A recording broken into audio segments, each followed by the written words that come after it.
Good evening, humans, and welcome to episode 66 of the Narrative Wargamer Podcast.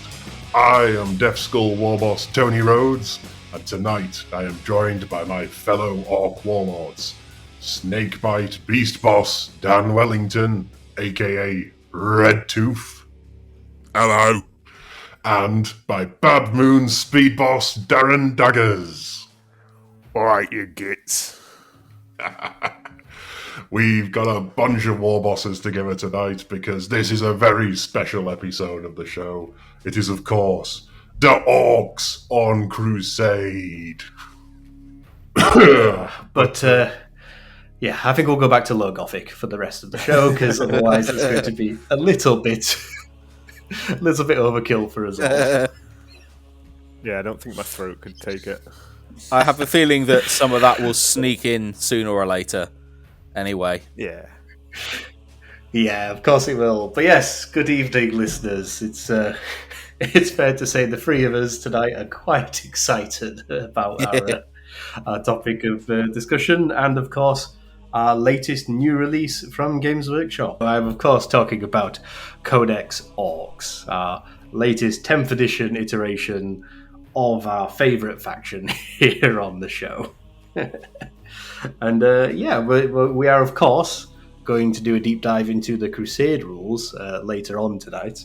But in breaking with somewhat tradition on the show, we're actually going to spend the first part of the episode talking about the Codex and the rules and just how the army plays in 10th edition, because while it's not something that we typically deep dive into, breaking down detachments and best uses for like competitive play and such, Orcs do have a special place in our heart and we love playing with them. So of course we're all very, very excited to talk about lots of exciting new rules for them. So that's what we're going to do. And I think it's fair to say that Darren's had a bit of experience with them in a short period of time. How many games is that now in how many days? 5 since the week the Codex came out. So 5 games in nearly as many days. Yeah. And what do we think, guys? Is it a good Codex? Yes. I really like it. I think it's brought back a lot of fluff to the Orcs. It's a great Codex, isn't it? I mean, I'm really impressed to sort of see where they went with like the detachments system and so on, without just sort of copy pasting the idea of the clans, as might have been expected. I mean, obviously you've got things like Cult of Speed is obviously very synonymous with Evil Sons, and the Big Hunt basically being all focused on the Beast Staggers is arguably quite snakebitey. Other than that, like some of the other detachments and so on are great. I mean, like, as a Death Skull player, like, I don't feel pigeonholed into a single one of them. Though, for me personally, the units I like to take and the detachment I'm excited about is, of course, the Dread Mob. Yeah. I think that one's going to be right up my alley. But yeah, what's some of your first impressions of the new look for Orcs in 10? I think that Da Boys is back. Because there aren't very many armies out there that can comfortably handle 120 boys with a 5-up invulnerable save all the time. Yeah, it's fair to say that you have indeed got a green horde of your own, don't you, Dan? In fact, I believe you have the remnants of 180 boy Orc. Yeah, so I have literally sold some of my boys because I had too many. So I was like, well, I can't use this many anymore, so I'll sell some of them. So now we're down to a lean 120. Nice. So I'm currently batch painting 40, ready to try Green Tide. So. Good stuff.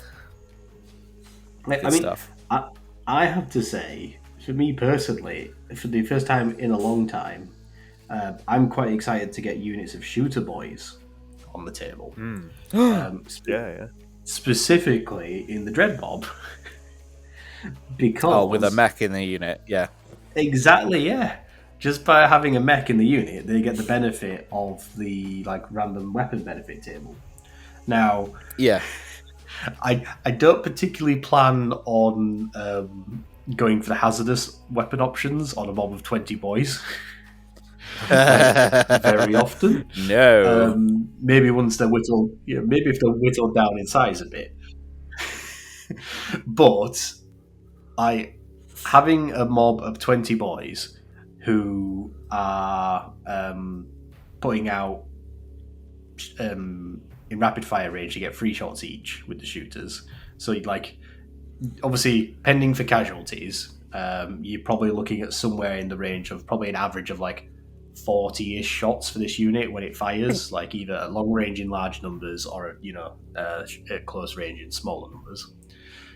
And all those attacks having either sustained, lethal, or AP2 on the wound roll actually turns their shooters into quite an interesting threat. I mean, just turning 40 odd shots with lethal, on a tank is going to do some damage. Yeah, definitely. The lethal and sustained are really good because it's literally half of your hits. Yeah, and with if you've got either one of the big mechs in there, so either the shock attack gun or the new guy with the tractor cannon arm and the driller rig, they give the unit reroll ones to hit with shooting. It's quite nice. Yeah, it's real nice. I have played looters from the new Codex, and they were in Dreadmob. They were really good. Did you have a shock attack gun big mech with them? I did, yeah. Yeah, did he have the press it faster enhancement? He did. Yeah, he did. I ended up getting looters with, I think it was sustained and lethal, shooting 10 witches with Lilith, and they all died. And then the shock attack gun popped Lilith with, I think I got through 3d6. Yeah, they went long for this world. Perfect. That's so good. I mean, that even just in Index land, that particular unit was really fun, just because things like the shock attack gun benefited from the looters in it hits to hit rerolls for targeting people on objectives. Yeah, well, that's what happened with the witches. Yeah, they were on the objective, so yeah, they had no chance. I rerolled everything. I was just fishing for sustained and lethal with rerolls. It's so good. My opponent didn't think so. Yeah, I think the Dreadmob and the Cult of Speed in particular actually have some really hidden capacity for range damage. I mean, I say hidden, obviously, it's all there in the stratagems and detachment abilities, but just that sort of thing where opponents always underestimate just how much damage orcs can do at range. Yeah. So they never quite anticipate it. So it's not that it's overly more destructive than any other faction. It's just that opponents don't play around it as well because they're just not anticipating to be blasted off the table. Yeah, I definitely agree. I think I noticed just playing the Dreadmob again and just playing... Because obviously in 9th I used to play Bad Moon's detachment all the time. And it was I loved orc shooting. And then Index came along and there was just no more orc shooting at all. I barely even did anything in the shooting phase. Yeah, and it just feels nice to have shooting again, I think. I felt that same way with my Death Skulls, where it's kind of I got to I understood it, where I was the War Tribe was just good, I was just exploding sixes in melee is just a nice little boon for me, as it were. But so many of my units just have those interesting ranged weapons. I'm so looking forward to stomping up the field with the Gorkanaut on the War turn, where I can actually give him assault weapons in Dreadmob, so he can actually advance and shoot and charge. I think you get to reroll the charges. Is it reroll the advance roll on that as well? So you can definitely game up the I field. think so. And then just opening up with that 30-shot rapid fire dagger blaster, which regardless of which mech like bonus it gets, it's because it's all super shooters, so it's like strength 6, AP 1, damage 1. That's like its baseline. So then when you're proccing the mech bonuses to either give all 30 shots sustained 1 or lethal hits, or the lethal wounds buffing those shots to AP -3. Yeah. Like, any of those is really good. And obviously, in this scenario, you've got a mech boy, just a regular mech boy, giving it +1 to hit. So, like, it's hitting on 4s. Yeah. Yeah, it's amazing. I think there's also a strat you can re-roll all Spicy. your... If you take hazardous, it is, but you can re-roll all your shots as well. Or Yeah. re-roll ones, which is Yep. quite nice. Yeah, it's so good. Like I say, and this is without getting into the territory of, like, the Stomper, which obviously is hilarious in its own way, and for the first time in a long time, certainly viable for what it is if it's in the Dreadmob detachment. Given all these, like, shooting buffs and so on that it can have. But even just outside of that, like, it's funny how, for me personally, I have quite a varied orc collection. Like, I don't have enough of any single archetype of units to say this is a speedwar, i.e. everything is vehicles or mounted or buggies or whatever, or this is a beast snagger army and everything is beast snagger units, which is kind of one of these things where a lot of the detachments obviously really push, certain units. So, like your bully boys, like bully boys as a detachment for me doesn't really do much for me at all, because just in terms of the units I own in my collection, because I have one unit of Meganobs. Sure. It's one unit of 6 Meganobs, which you can have, and then have War Wasp with it. I don't own any regular units of knobs, and I know obviously with the way keywords work, you could put war bosses in units of boys, and then obviously they get the benefit as well because they're a war boss unit. But essentially, that boils me down to being like, I have 2 units in my army because I could have like my Meganob unit, and then I could have one of my units of boys with the war boss. And like that's it. Like, so for me personally, Bully Boys isn't of much use to me because I don't have enough of these single things, Whereas I found for the units I own and the characters I own, Dreadmob actually gives me a few options. Essentially, all I need to do is pick up a big mech in Mega Armor, and then most of my units in my army are either Orc Walkers or a unit that can be joined by a mech of some sort. Nice. Yeah, the that one's quite a wide variety in the army, really, isn't it? Yeah, it's quite a lot of stuff you can fit into that detachment. I think because you've got the mech guns as well, which is quite nice. Yeah. And frigging killer cans in that detachment are hilarious as well. Yeah. Like, through the combination of the mech bonus press it button and the stratagems to either like reroll your hits or have better wound rolls and damage against vehicles and monsters. But the innate power trip rule that the killer cans have. Yeah, they've changed it, haven't they? They got a new one now. Yeah, it's really good. So bearing in mind that obviously because he's crewed by Grots. Well, you say good. I mean, I like it.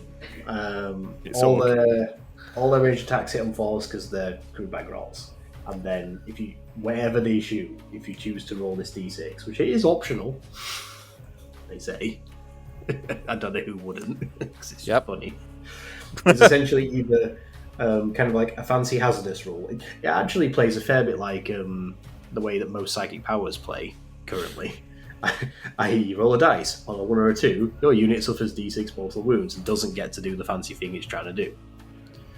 But if you it's pretty brutal. Yeah.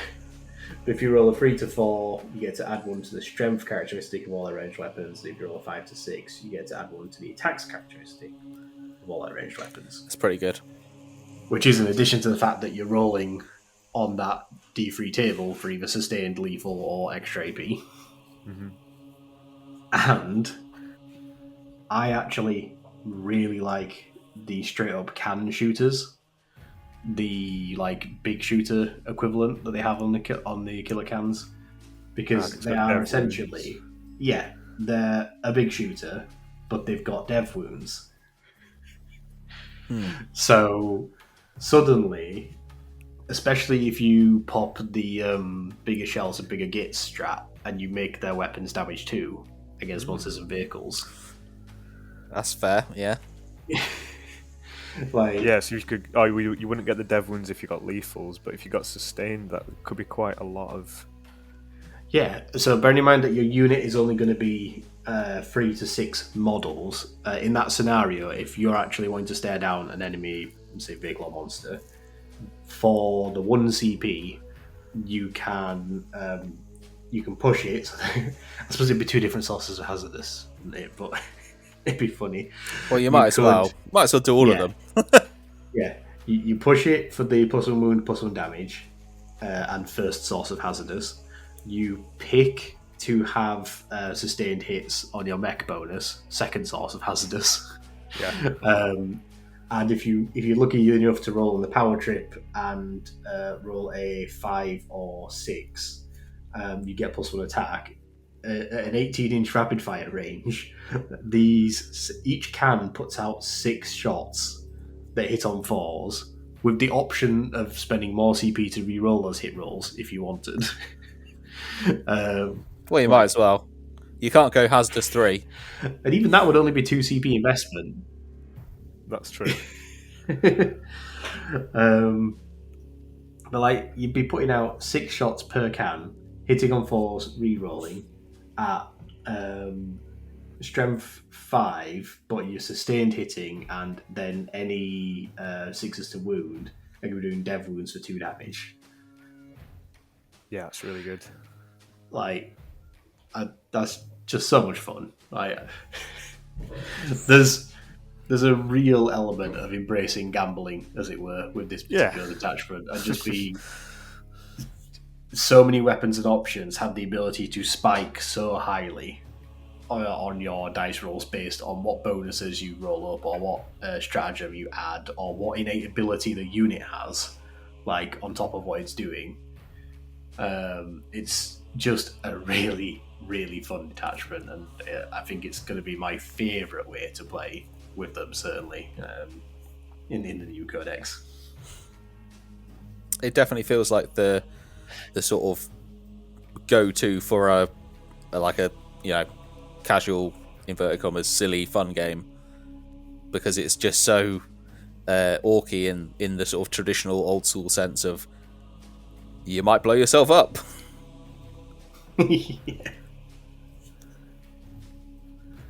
Yeah, I'm going to say that was the one I was the most, as soon as I saw it, it was the one I was most excited for.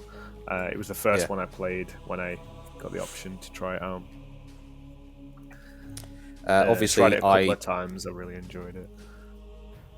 Yeah, I'm keen on the Green Tide, of course, but I think I probably will play my first game with the Dread Mob, because I have recently painted Morkanaut, so I can run the Morkanaut and the Gorkanaut, and that seems pretty cool. And a bunch of looters and some killer cans and stuff like that, and this, it's like you're basically there.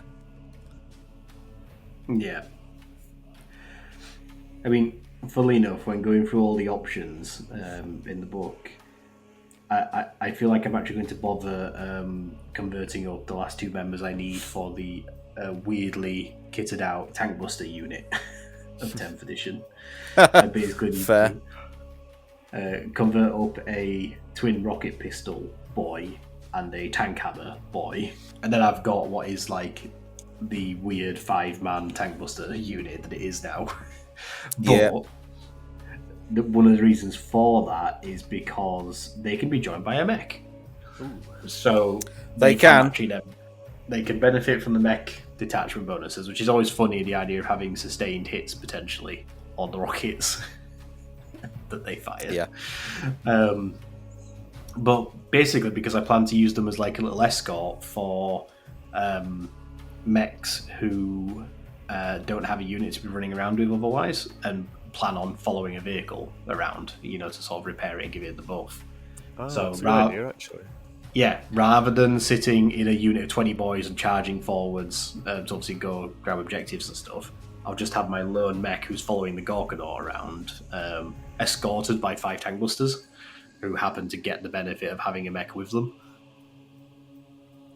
Sure. Yeah, that's great. I like that. It kind of seems like Fluffy as well. He's brought them along. He's fixing the Stomper. He doesn't want the any other vehicles, enemy vehicles, charging in and getting him. So he's like, you have to blow it up for me. It's quite good. And also, a little shout out to the much missed Big Mech with Custom Force Field, who unfortunately, being of a certain Finecast vintage, did not make it into the new Codex. However, I always enjoy finding new opportunities for new uses for old models. So for me in particular, 2 models that I used a lot of throughout 8th and 9th editions was 1, my Big Mech Custom Force Field, and 2, my Nob with Warbanner, who also similarly did not make it into the Codex, unfortunately. Yep. Now, sad. He had some fun little bonuses, and I enjoyed his uses before. He's always been a very useful unit, I found. Losing him from the Codex rules-wise, I'm like, okay, I can take that, I'll leave that. Just not having a reason to put his model on the table now, I think is a real shame, because he's a really cool-looking model with a Warbanner. However, I have found the perfect place for him, and it's going to look really cool, because all it is basically now, my Nob with Warbanner is going to be the Nob with Powerclaw that leads whichever unit of Orc boys the War Boss and the Pain Boy join. Nice. Yeah, that's fair. So he's just going to be the Nob leading the unit. Like he's got a Powerclaw and he's carrying the boss's banner. Like just functionally, it doesn't make any difference game wise, but that's clearly the boss's unit then, because the boss is there, his banner is there, and the Pain Boy's there, and it's just going to look really cool as sort of like the front and center. Cool. These are the boss's lads, unit. Nice. Yeah. I had the similar thing because I kit bashed a boss Zagstruck using, the dead orc from the Baynard's Revenge. Yes, I saw that. It was so cool because he's like, obviously, rather than being flat on his back, he's like flying through the air. Yeah. In the same sort of like pose. But I made him just before the Codex, and I was like, I've got a feeling Zagstruck's going to go. Ooh. So I put him a little flying squig on the base for his attack squig. And he's now just my war boss. And if I'm in the nice. In the war tribe and you've got the follow me lads, he's the boss with follow me lads because he's faster. Nice. Oh, nice, yeah. Yeah, well, what I was going to say was in a similar vein, my Big Mech with Custom Force Field model, I'm now going to use that as a regular mech model. So the one who just gives like the +1 to hit bonus. Sure. And has a custom Mega Slugger on his person somewhere and a big spanner.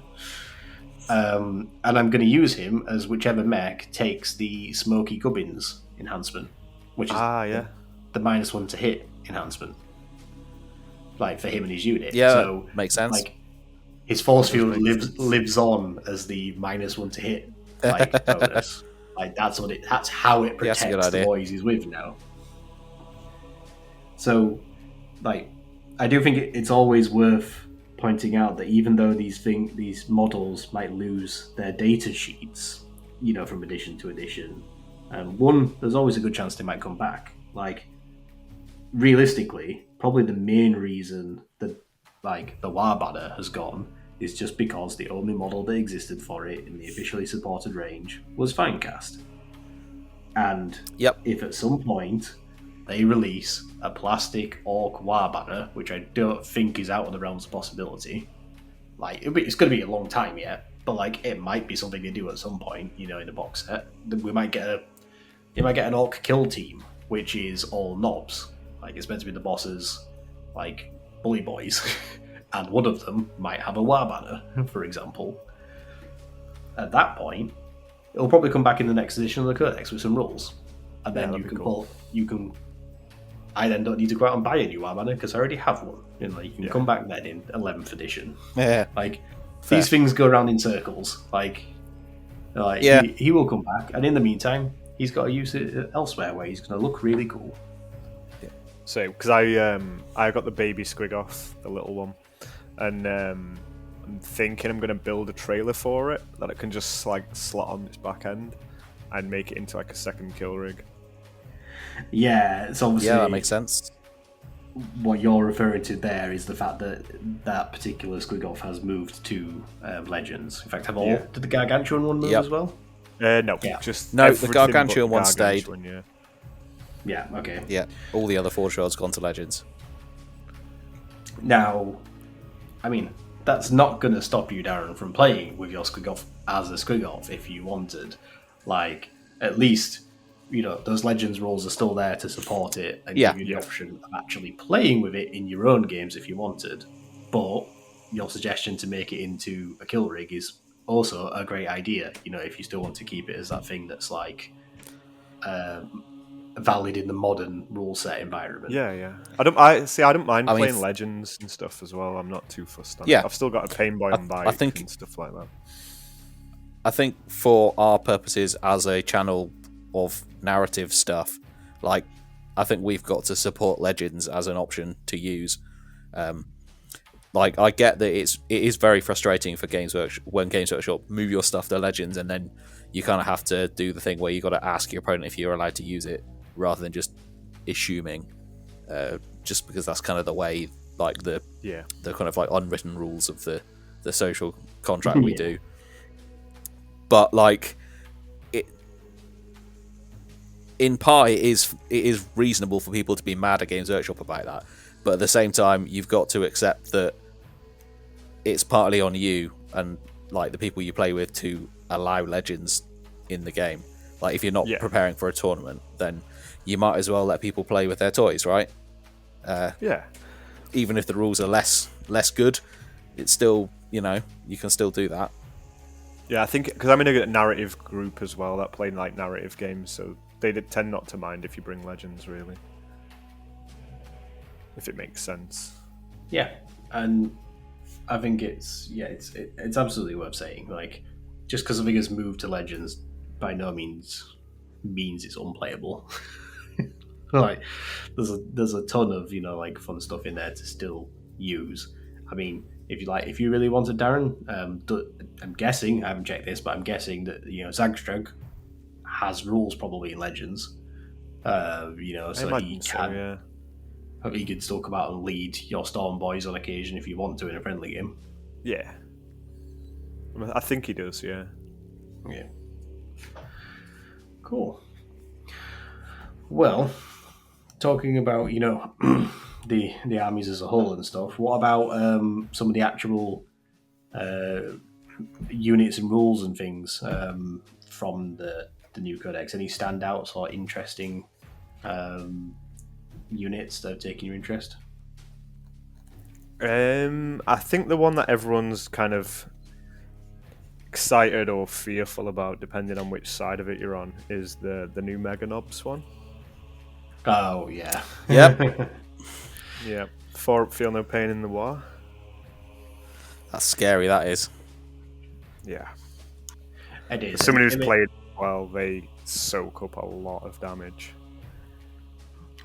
Which I feel is appropriate for them, because having played with Mega Nobs through the editions, I find that they've previously been quite surprisingly squishy. They basically they hold up to small arms fire. You're not going to do much to them at all with bolters and such, or chainswords. But basically anything beyond that, as soon as something just had a little bit of AP or a little bit of high strength or a second damage, all it takes has been something just beyond a basic weapon, and it seemed to actually start cutting Meganobs down at a pace that just seemed out of character. They've never had like an invulnerable save or anything. Yeah, exactly. So having a feel no pain is a nice boost. I was going to say, as an aside to the Meganobs, I'd like to point out the amusing combination in the Green Tide, where you can apply an enhancement to make them count as a unit of 10 or more, and then they get to re-roll ones on their save, which is hilarious. Yeah, it's true. I mean, I think it's fair to say that that was probably not going to survive an upcoming FAQ. But it might not. Who knows? I'm going to say I used the Meganobs with the Big Mech yesterday, and I rolled a lot of ones, so I could have really done with being able to re-roll them. Excellent. Would have been nice. I mean, funnily enough, I'm looking forward to using Meganobs in my Dread Mob, because I'm looking forward to giving the bonuses to them from having a mech with them. Like, they put out a lot of shots of shooters. True. Giving them those bonuses. And importantly, the Dread Mob bonus applies to ranged and melee. So just being able to give the Power Claws sustained lethal or extra AP is going to make them like a pretty well-rounded unit, and they still get the benefit of the 4+ feel no pain for one round, even if they haven't got a war boss with them and are not in the bully boys, to sort of like get the real mileage out of that particular ability. I still think it's really good for them. I just like the AP, if you get the plus AP on crit wounds as well, just like AP 5 kill souls is just ridiculous. Funny. Excellent. Now, there's also one or two units that I think just have some really fun play in certain detachments as well, such as, I think the Cult of Speed is a little bit like underrated by a lot of people that I've heard talking about the detachments and the army as a whole. And I think maybe it's because it's just not as overtly exciting and new as some of the others. Like the Cult of Speed version of Orks has been around for a while, but I actually think it's pretty good. It's a lot of like, I think movement shenanigans and stuff, right? Yeah, it's a bit more of a finesse army than like you initially think Orks would be, but obviously that's the way you play that kind of army. But it's all fast all the time. Yeah, I think it's funny how buggies are like the buggies are a bit lackluster still, so people think that's kind of all it is. But like they're still quite fast, cheap little things, and the real power is probably in like stuff like Deathcopters, where you could have a unit of 6 with strats to boost them up. Yeah, 6 rockets with sustained and would just be insane anyway. I think it'd be quite good. Just rolling buckets of dice again. Well, there's a few fun things in that detachment in particular. I mean, one is worth saying that with the buggies, I have to finally applaud Games Workshop for giving some kind of like uniformity to their actual stat lines, because the sheer amount of like micro differences between them in previous editions, like that they're all movement 12 except the Scrapjet, who's only movement 10, and then the Death Killer, he's movement 14 rather than 12. They're all toughness 7 except for the one of them that isn't is toughness 6 or it's toughness 8 and stuff like that. I think there was one that had like 8 wounds and then one that had 9 wounds. And... Yeah. And finally, in this book, they've actually standardized the stat line for all of them. They have the exact same stat line. Hey. And they all have the exact same melee weapon stat line as well, which were all, again, very varied before. The only difference being the nose drill on the Scrapjet has one higher point of strength than the others. But that's it. Like, other than that, stat lines and weapons are the same baseline, and then it's just the armaments that vary. Sure. Which is a nice quality of life to make using the buggies. a lot quicker and simpler. Yeah. A nice little one I saw as well was the. It's very situational, but it's if you bring a mech, and then you fly the Dakka jet to the mech. God. Yeah. Give it lethals, and then give it +1 to hit, and then 4s, 5s, and 6s are then sustained and lethal. Yep. So we found the detachment where flyers are kind of okay, or at least half of them are anyway. As someone who played flyers a lot in 9th as well, I will probably play my Dakka jet again. Yeah. I'd say disappointed that the Wasborn Blaster Jet does not have the mech keyword, despite the fact it is piloted by a mech, and it's a mech contraption aircraft. I did. That was one of the first things I checked for the Dread Mob. Yeah, I would have loved to. Yeah, that does feel like a bit of a missed opportunity. Yeah. But otherwise, yeah, like the Dakka jet in particular, it's great and hilarious just because it's like its innate rule is all its successful hits are automatically critical hits. So basically, it innately always hits on 5s, and all its weapons have sustained 1 base. So it's always crit hitting on 5s. And then, without even going as far as the jankiness of flying it to be within 3 inches of the infantry model mech, who can then technically give it its buff. Like the fact that you can use either the Dakka Storm ability to give its weapons sustained 2 when it's naturally triggering on 5s, or the ability to give it lethal in addition to sustained, and then its own ability means that its lethals are going off on 5s in addition to sustained 1. Which, it's a bit spicy. Yeah, the other unit that really benefits from a similar scenario is the Boom Dakka Snazwagon, my favourite and one of the most underrated of the buggies, because its main armament also is a sustained 1, like a big fancy big shooter with lots of shots. So again, either giving it the sustained hits 2 ability if it's within 9 inches, sort of doubles down on its main weapon, or if you give it the Blitzer Fire ability and gain lethal as well as sustained, like the extra caveat of that one is that if you're within 9 inches, your crit hits go off on 5s on these other units, so not just the Dakka Jet, like other Speed 3 units can get this triggering on 5s.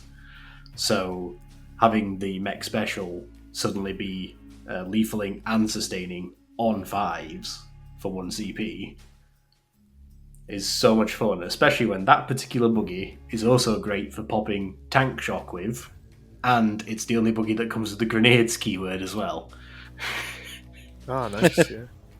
So, like, a single Boom Dakka Snazwagon is 80 points, and you basically, if you just blitz it up the field to be within 9 inches of a target for, like, for a total of 3 CP across 3 strats, you can have it run up, throw grenades for mortal wounds, pop sustained and lethals on 5s with like a 16-shot weapon, and then charge the target and inflict more mortal wounds by tank shocking with it.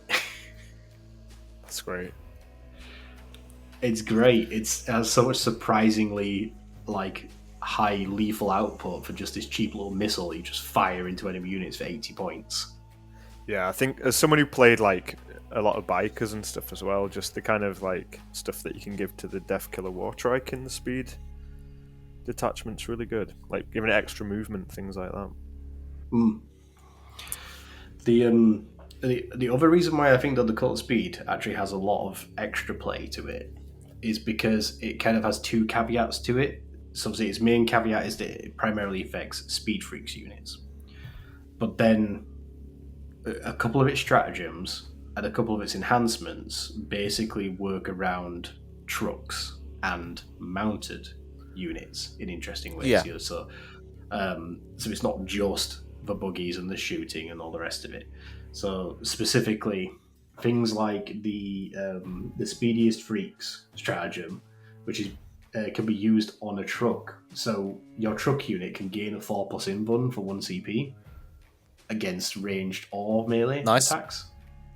Now, when you consider that thing as a delivery system for basically any other orc unit in the game, like any infantry unit, the fact that you can protect it by throwing it up the field and for 1 CP give it a 4+ invuln is actually great for delivering things like those mega knobs, or something similar. So there's an argument to be made that trucks are like pretty much the best unit in the book. Yeah. Trucks are great. If they survive, they're great because they can just, once they've delivered the payload, they can just go off and do actions and sit on objectives and move block and... Yeah, and then like the other like combination of, again, like strats and equipment and all the rest of it that is just really fun that you don't necessarily think of initially when you think Cult of Speed is the 2 enhancements for the infantry models. The one which is the ability to basically give assault ramp to the vehicle that they're embarked in, so you can have truck boys are back. You can have your unit get out after its transport has moved and then declare a charge. And then also the enhancement where if the bearer is on the battlefield or within a transport that is within 9 inches of an enemy unit, you gain a CP in your command phase on a 3+. Like, this is really fun for just taking a mob of 20 boys with a war boss and a pain boy. You put both those enhancements on the 2 characters in the 1 unit, stick them in a battle wagon, and run that up the field. And suddenly you've got this, like toughness 10, big armored tank, which is not going to be the easiest thing in the world to shift. Roll that up within 9 inches of enemy units, or the mob of 20 boys when they hop out. If they're within 9 inches of enemy units, you're getting that extra CP. And they can hop out and charge. So actually having this, 20 boy bomb with a war boss rocking up in this super fast tank is a really valid option, but it's something you can only do in the Cult of Speed. Yeah, I didn't think about combining the 2 because obviously you can have 2 characters in 20 boys, so you could do faster than use and speed makes right together. Yeah, and all you need is just rock your battle wagon up within 9 inches. Raise you 1 point. Alternatively, forget the battle wagon, do it out of a stomper. Yeah, true. Do it out of a stomper. There you go. Yeah, there's some really cool stuff. And then finally, the last little tech piece that I just love in here that I wanted to shout out, because it's the first time that it's made me want to pick up a Beast Stagger Boy unit and potentially include them in either the Dread Mob or the Cult of Speed. You have to bear with me for this. It's because one of the characters that can join a unit of Beast Stagger Boys is the Were Boy on foot. So like the Beast Stagger Psyker, like those sort of weird boy equivalent. And that is because of his ability, I think it's called Mork's Roar. Yeah, Roar of Mork. So in addition to having a slightly shooty psychic attack, which again, like Weird Boys, scales with the boys in the unit he's with, but the Roar of Mork is like his passive psychic ability, where in your opponent's command phase, you can select one enemy unit within 18 inches and visible to the Psyker. On a roll d6 on 1, it does d3 more wounds to a unit. Sure, it's a psychic ability. But on a 2+, at the start, until the start of your opponent's next command phase, so their whole turn and yours, that enemy unit is confrazzled. And while a unit is confrazzled, each time a battle shock or leadership test is taken for it, you subtract 2 from the test. It's quite mean. And yeah, in addition to having some fun play against things like Chaos Space Marines, because this will affect their Dark Pax ability, because it's a leadership-based test. More specifically, obviously, the fact that it's going to force Battle Shocks to be a -2, I'm thinking there's two particular instances where, a couple of instances where this is really fun. One, when combined with a shock attack gun, because just by hitting a target unit, it forces them to take a Battle Shock. Ooh, yeah. Yep. So you have your Werboy just point at an enemy unit in 18 inches, then shoot them with a shock attack gun. Additionally, you have a unit of Beastagger boys with a Werboy running alongside like a pair of Death Dreads in a Dread mob, because the Death Dreads force Battle Shock tests every fight phase when they're in combat with opponents. So again, you just target the thing near the Death Dreads, so they're more likely to succumb to Battle Shock. Or, in the Cult of Speed, you can do some squig flinging. So, again, this is one of those stratagems which works off the truck keyword as well as Speed Freaks. So the fact that you could mount up these 10 guys, have them running around in a truck, have them jump out, and then you have the truck fling some squigs at this enemy unit. And for 1 CP, you select an enemy unit within 9 inches, and they must take a Battle Shock test. But when doing so, it's at -1. So that stacks into -3. Yeah.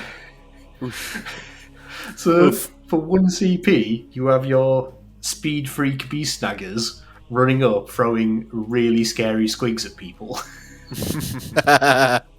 Funny. And like, that has just got so much play to it in my mind, because you can do so much about literally going and like snagging objectives off people. You just rock up in your truck and go, nope, you're Battle Shocked. Or you have them run up and go, that's the unit I do not want to perform a counter assault this turn, so squig them, and now they're not going to be using stratagems. Squig them. Counter offensive. Yeah, exactly. Fun. Squig them. Yeah, I think stratagems like that are really good. Speaking of that, I use the big gob. It's in the Bully Boys. So it's which is a simple one. Yeah, at the start of a fight phase, they must take a Battle Shock, subtract 1. So you could stack with that as well, which would be quite nice. Yeah, you could as well. So that one plays a little bit like the Death Dreads, because I did also look at that, seeing if there was more play to that. Now, the trouble with the big gob is the fact that obviously it's a one-of instance, and it's an enhancement on a war boss. Yeah. So the difference is if you're in the Dread mob, you can have multiple sources of causing the Battle Shocks with multiple Dreads or the Shock Attack Gun. And specifically with the Shock Attack Gun and the Squig Flinging in the Cult of Speed, you can target the enemy unit. It doesn't just have to be something you're in combat with. Yeah. So there's a bit more sort of tactical flexibility with those other options, but that is also there in the Bully Boys. Yeah. So if you don't want the enemy unit your boss is charging to potentially counter offensive, or even something like use the Epic Duel stratagem to then pick out your war boss. Where it was particularly nice when I played it was I did it on some Blade Guard, and my opponent was going to play Fight and Death. Yes. So I Battle Shocked them, and then the Blade Guard couldn't Fight in Death, which was quite nice. Is great.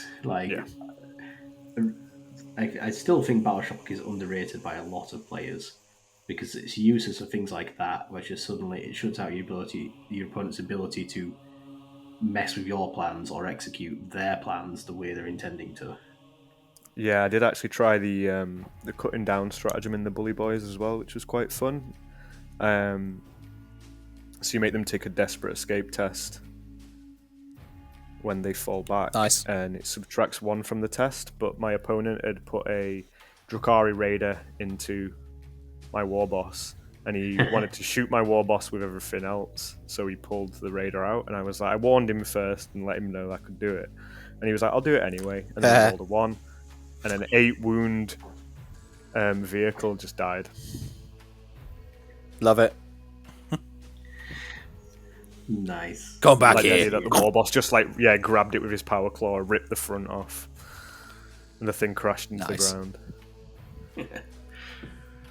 Cool. Well, I think it's fair to say we're all very excited to get in more games of this codex. And me and Dan looking forward to our first games of it.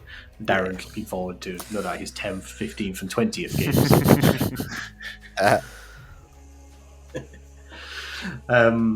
But more specifically, I think it's time for us to tackle the new Crusade rules in this book, because Sure thing. they are fun.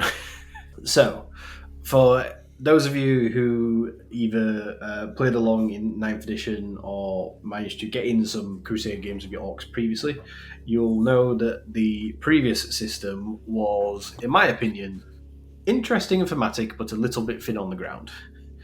Essentially, the old Crusade rules for Orks consisted of destroying enemy vehicles to earn scrap points in order to then buy upgrades for your vehicles. And these were the upgrades which were just readily available in standard matched play at the time that you would otherwise just pay points for. So it kind of just felt like a system of earning your way back to standard access to upgrades in your army list. There was some fun mechanics in there for having your war boss sort of get bigger and tougher and becoming the biggest orc there was, and occasionally having to fend off some challenges and rivals, which was probably the more interesting half of the system. I like that your take is that the loot hit bit was the main part of being a Death Skull player. Well, I was like, I didn't even do that at all. I just did the make my war boss tougher bit. That's the only thing that made a difference to me. It's all about the good bits, and in this case, the good bits was the looting. The good bits were the extra from strength and wounds you got your war boss. I just remember doing the cunning stunts because I was playing a lot of bikes at the time, so I just had always wheeling around, getting extra experience. Earning those Tony Hawk style extra XP points for pulling off tricks in midair. Doing jumps. Skips. If only you could do the cunning stunts agenda with your big hunt detachment. Big wheelie and kill rig. Instead, in 10th edition, we have something that is a little more large-scale growth, as it were, for the Orks in Crusade, because instead we do have new agendas, requisitions, battle traits. Custom jobs do make a return, but interestingly, because custom jobs don't exist in the main codex, these are a bit more, specialized and unique to Crusade this time around. We have some extra Crusade relics, and of course we have Crusade badges, as well as the bestest boss loot, which is basically the most critical and important aspect of the system, because it is, of course, the bestest boss's loot. Hey, there's some good loot there.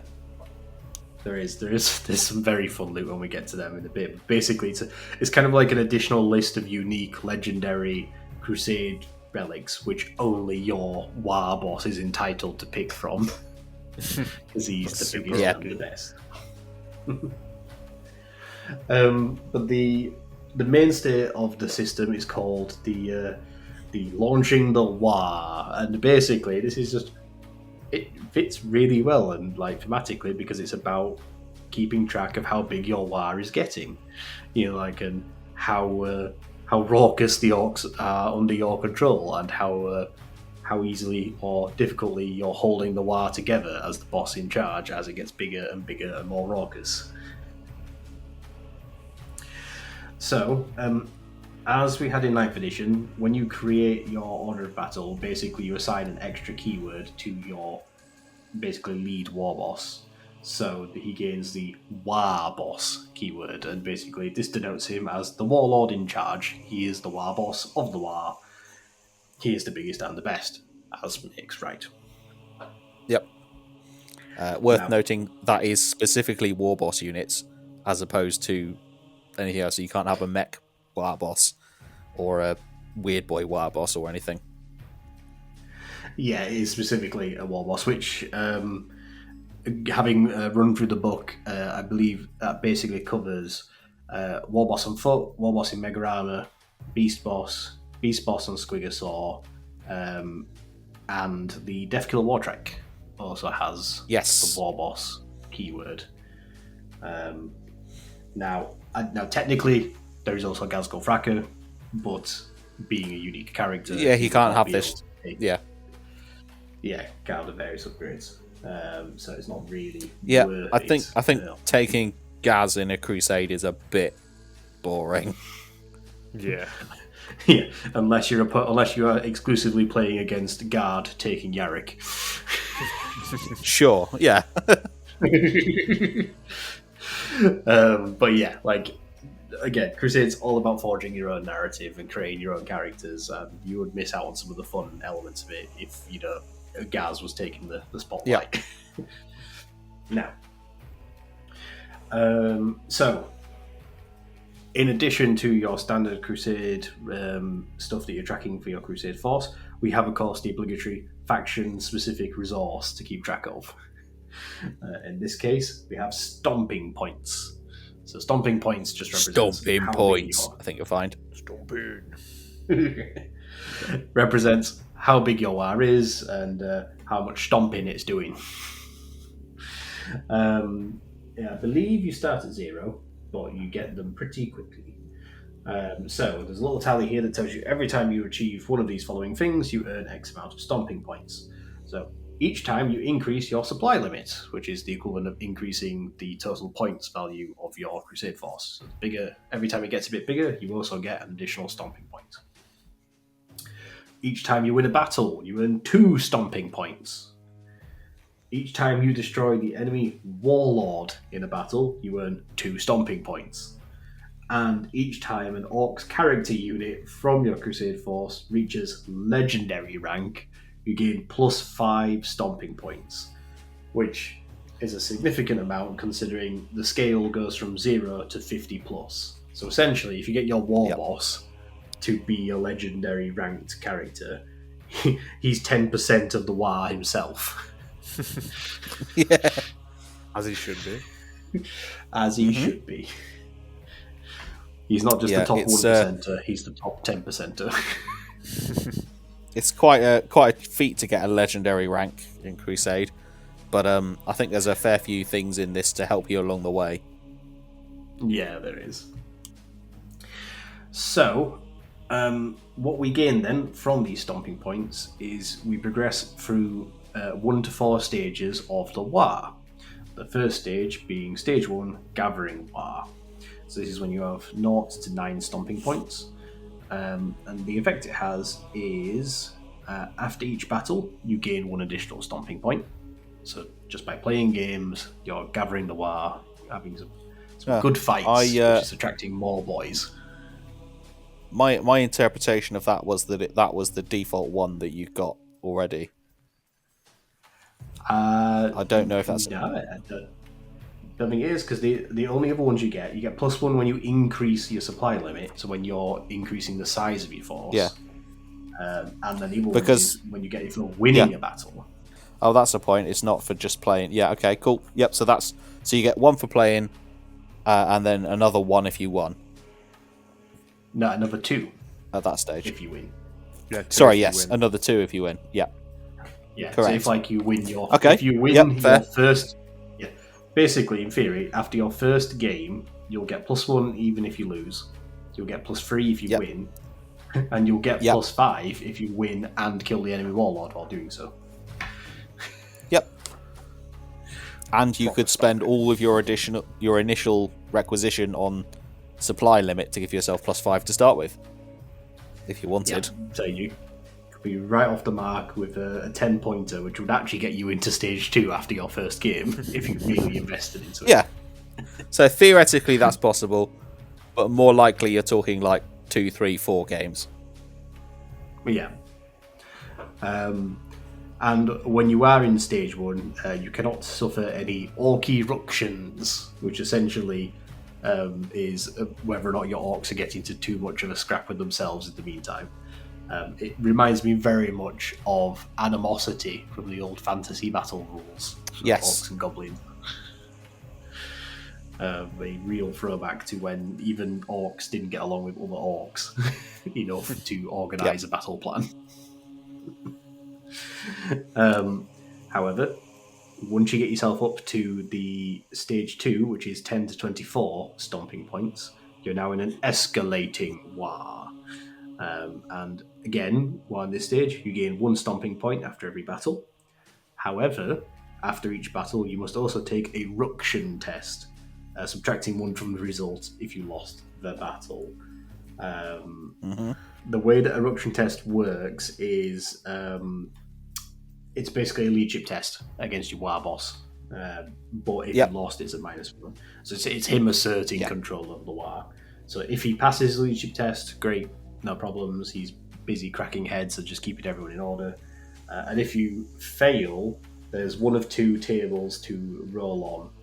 And they're basically a sort of similar style thing to like a battle scar, but it's kind of like a battle scar for your army, as it were, rather than for a specific unit. If you've got a minor ruction, which is just for failing, or a major ruction, which is if you failed while rolling a double on that leadership test. And there's some interesting results here. So we'll run through them quickly because they're all funny to listen to. So minor ructions, they're both a d6 table, just as random as each other. On a 1, unruly mobs, you select 2 infantry units from your order of battle with the lowest XP, and roll 1d6 for each of those units. The unit you roll higher for gains 2 XP, while the other one has to take an out of action test. Because they've basically just had a scrap. Yeah, I really like that. Yeah, full on like bar brawl sort of situation in the Orky camp. Too much fungus beer. Get a bit rowdy. If you roll a 2, you have some reckless mechs, which this is you select 1 orc vehicle unit from your order of battle. You treat it as if it's just failed an out of action test, which means it's either losing experience or getting a battle scar. But the mech unit you selected gains 2 XP, because he's basically just been experimenting without permission on the boss's ride. He's learned some stuff from it. On a 3, you've got impatient irritability. So during your next battle, until you use the war army rule, you reduce the leadership characteristics of the orcs from your crusade force by 1. So they're just all basically lost their enthusiasm and aren't really up for a fight until the war gets up and running again, and then they're back in it. Yeah, it's interesting, that one. There's a major ruction as well that's kind of plays with the war mechanic. It's quite fun how it kind of like interacts with your whole army. Yeah. Which was it? Oh yeah. So on the major ructions, if you have rolled a double and then you roll a 5, that's the fizzling momentum result, which is during your next battle. You cannot use the war army rule in the first or second battle rounds. So like that's a more major disruption, literally, to your game plan, because like you can't call the war turns 1 and 2, which, especially if you're playing Bully Boys, will be really noticeable. You'd be like, well, I guess it's 3 and 4 then. Yeah. Then, of course, we have what I will typically expect to be the most common issue amongst my Death Skulls under the minor ructions is if you roll a 4, you have some thieving gits. Yeah. As is only right and proper. And this is funny. This is really funny, this one. This is, you select 1 orc character model from your order of battle that has an enhancement or crusade relic. Then you select one of those enhancements or crusade relics, and until the end of the next battle, that model cannot use it because someone else in the army has probably nicked it. Yeah. But if you win the battle, that character gains 3 XP, as presumably he finds whoever stole his stuff and beats the start out of them to get it back. Nice. Yep. I don't know if either of you guys have read The Big Daka yet, but kind of reminds me of. I haven't yet. No. Uftak's Snaz Hammer. Does it go walkies? But yeah, it may go walkies. Noted. As is only right. If he wasn't keeping an eye on it, then he wasn't really, using it, was he? So carrying on this trend, if you roll a 5, you have Rowdy Youths. And the next time you purchase the increased supply limit requisition, it costs an additional point because you haven't got any proper seasoned lads available. You've only got these youths that don't really know what they're doing yet, don't pay attention to the boss enough. That's even more reason to use a wall up initially before you play a game. Yeah. And then on a 6 for minor eruptions, you've got Confrazzled by Mind Monsters. During your next battle, at the start of the battle round, Orc Psyker units from your Crusade army that start your command phase on the battlefield must take a battle shock test, even if their unit is not below half strength. But after the battle, each Orc Psyker unit from your army that is not destroyed gains free XP. So they're basically all struggling to keep the war energy in check, and but any that do survive the battle without their heads exploding get free XP out of it. Then we'll quickly run through the major eruptions, because again, just so characterful of orcs, the kind of things that could just be going on while you're trying to win a war. So this is only if you roll a double while failing the leadership test. This might be the most fun bit of the whole book. Yeah. I like how it's the negatives to your army as well, but that's like orky, Yeah, isn't it? yeah. It's like an exploding gun or your own truck blowing up and you're careening it into someone. It's like losing your own stuff's the fun bit sometimes. Well, as we'll see in a bit with the stages of the war that we've been going through, you get free stuff, we'll right? get back to that in a second. So yeah. This is the counterpoint to that. Yeah, this is the after every game, more likely to fail if you lose, and this is the orcs, as they're just causing ruckus, literally, as the first result on the major eruptions is ruckus in the ranks, where you select one orcs infantry unit from your order of battle, and it gains a battle scar. Because again, they've been brawling, and someone's not come out of it looking too healthy. Which, to say that, those units could have done fine in the game. You could have won the game and then fail a leadership test and then get into a fight afterwards celebrating too hard. Yep. If you roll a 2, I love the name of this one, you have the external combustion test, which I like is the idea of an orc thinking outside the box when creating an internal combustion engine. Yeah. So this is select one orc vehicle unit from your order of battle. That unit gains a battle scar. Some orc experimentation gone wrong. Then on a 3, we have Last Boss Standing, and this is kind of the heritage of the old orc rival challenging the war boss, sort of distilled down into this result. This is where you select 2 orc character units from your order of battle. Then roll 1d6 for each of those units, adding 2 to the result if the unit being rolled for is your war boss. The unit you roll higher for gains free XP, and the other unit gains D3 battle scars, which can be crippling to some units, probably most units. Yeah, some bad ones on that list. Yeah, I mean, I kind of like the idea that it's pick any 2 orc characters. So you could have basically like a scapegoat character in your list, who is the one who just always takes on the challenge for the boss, and is the one who always gets beaten up. Yeah, like just like a snivelling kind of second boss. Yeah. A bad luck being that one solo regular mech. Yeah, it's the beating stick of the war boss. No grops around, so he gives the smallest lad a kicking. Only right and proper. It's a shame there isn't a grot character like a non-unique one, like not Magari. Like if there was an actual just like Gretchen HQ unit, you just have that be the one that is literally always beaten up. I suppose if you're playing Legends, you could bring like the Red Gobbo. just beat the Red Goblin up. Yeah. Nice. That's how you Boss is get kicking Rebel out. Grots. Yeah. True. Yeah. Then, if you roll a 4, you have unstable discharge. Select one of the following to apply.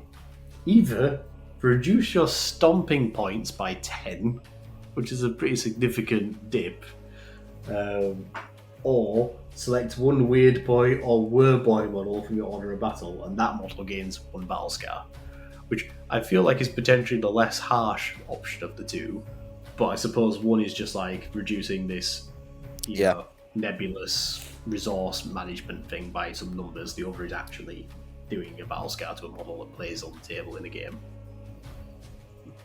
Kind of encourages you to make sure you've got a Weird Boy or something in your list somewhere, just in case. Yeah.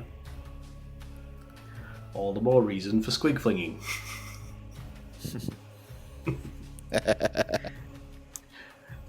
Then 5 was Frizzling Momentum. We mentioned about not being able to call a war in the first and second rounds. And then finally, on a 6, one of the major ructions that can happen to any Orc war when you get on a Space Hulk and just go launching off into space to try and find someone to crump is that you might get lost in the warp. And if that does happen, you reduce your requisition points to 0. And if your number of requisition points is already 0, you reduce your stomping points by 10 instead. That one's pretty brutal. Oof. Because unfortunately, that is just when something gets in the way of the war, and you haven't found anywhere good to crump, and instead what's happened is you've probably ended up being stuck in the warp for too long with too many demons pouring onto the ship. So yeah, that's the Orc Eruptions, and obviously that's just... It's not going to come up too often or too disruptively to your game plan or your games from game to game, but it's going to come up every now and again, and it's just going to help tell a little bit of story and narrative to what's going on with your war. You know, has your Weird Boy just exploded? Has your mech, gone off experimenting with something you shouldn't have? Has someone challenged the boss? Just fun little things that'll just sort of add a little bit of flavour to the narrative of your army every couple of games. I mean, theoretically, with sort of averages, you're probably going to get that once every other game. One of those two. Probably, I imagine. Especially if, say, you win, lose, and have that sort of like golden 50 win-loss ratio, Yeah, because I think a War Boss's leadership is a 7+, right? So it'll be something like that. You're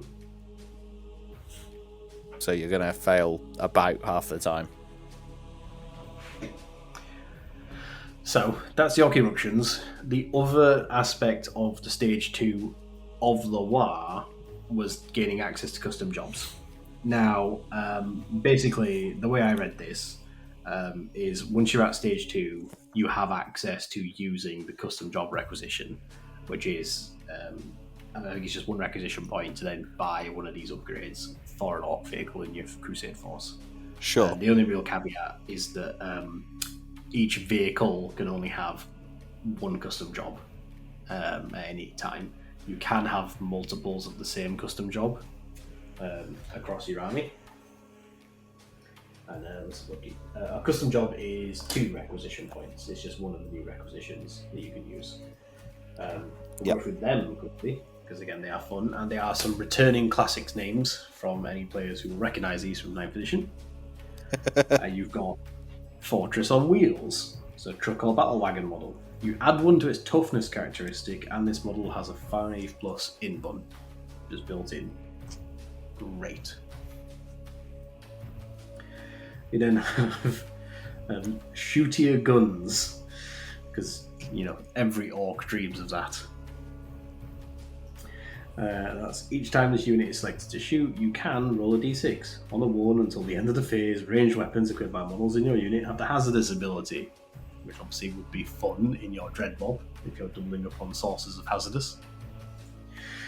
On a 2 to 5 until the end of the phase, improve the ballistic skill characteristic of ranged weapons equipped by models in this unit by 1. And on the 6th, until the end of the phase, improve the ballistic skill of the ranged weapons, and those weapons gain ignore cover as an ability. It's very spicy. So, yeah, this does mean you can have a Stomper hitting on freeze. With ranged attacks. Yep. Yes, because the ballistic skill modifier isn't a +1 to hit, so that you can then have a +1 to hit on top. Exactly. Yeah, that's great. And then you can have a strat where you reroll all hits. Yeah, that'd be ridiculous on a Stomper. Then you have double hazardous. And then you pick his ability bonus, and then he has triple hazardous. So these custom jobs are not just for vehicles, or are they just... is it only these are for vehicles. It's any odd vehicle unit, which obviously things like the Stomper is. Yeah. Yeah, I think some of them are limited by what can take them as well. Yeah, right? so the first like one obviously was like truck or battle wagon. Yeah. There's another one called Fungus Fuel Injector, and that one is specifically Speed Freaks units only, which is a good number of the vehicles in the book. But that one is +2 to move characteristics of models in the unit, and once per battle, you can use the smoke screen stratagem for 0 CP, which is quite nice. We then also have the return of the Shocker Hull, which is kind of as it was in 9th edition, basically. In the fight phase, every time an enemy unit is finished fighting you, you roll a d6, and on a 4+, the enemy unit suffers d3 mortal wounds, because they get electrocuted while punching your vehicle. Yeah, I like that one. I had that one on my Megatrak Scrapjet last time. I used to have the Death Killer as a good one. Yeah. I actually modelled on my my Death Killer boss. He's got like a bunch of like Tesla coils on his fist, and in my mind, the idea was like he would punch the hole to electrify it. Yeah, I liked it on the Scrapjet because it's you can do the mortals on the charge combined with tank shock, and then you can do that, and it's like it's popping a lot of mortals then. And then finally you have the Stompomatic Pistons, which is for walkers only, +2 to move characteristic and +1 to advance and charge rolls.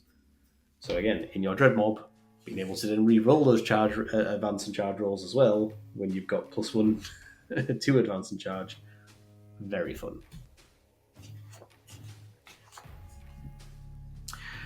So, cycling back, that is all the benefits from stage 2 of the war.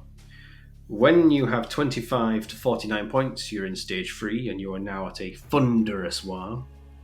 And this is after each battle, you gain 2 stomping points, so it sort of starts escalating instead of the 1. And after each battle, you still take ruction tests, subtracting 1 if you lost. Still have access to custom jobs, and now you gain access to the bestest boss loot. So now you can then spend 2 requisition points to, if your army includes a mech, which you no doubt will at this point, your war boss gains 1 Crusade relic from the bestest boss loot section. And it's worth noting that you can only have 1 of these at any given time. If you really wanted, you could spend the further requisition to swap them out, and pick other ones further down the line. But again, I'm going to run through all of these quickly because they're all great. So these are the unique relics that only your war boss can gain. So again, this has to be one of those war boss units we were talking about.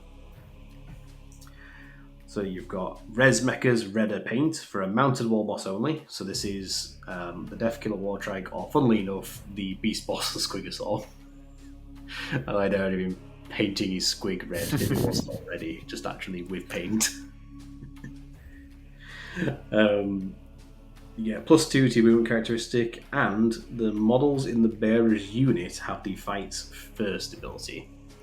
Which, considering this could be a squig boss leading a unit of 8 squig hog boys, could be pretty fun.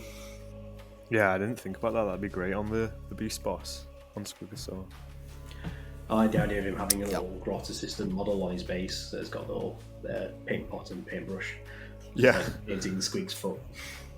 What I like here for this next one, Darren, is you've then got the Iron Gob, which being a Crusade relic, you could have in addition to like other enhancements and stuff. Which means on your Bully Boy boss, you could have both the big gob and the Iron Gob. Nice. You could have Like the a big jaw on a Iron jaw. Gob.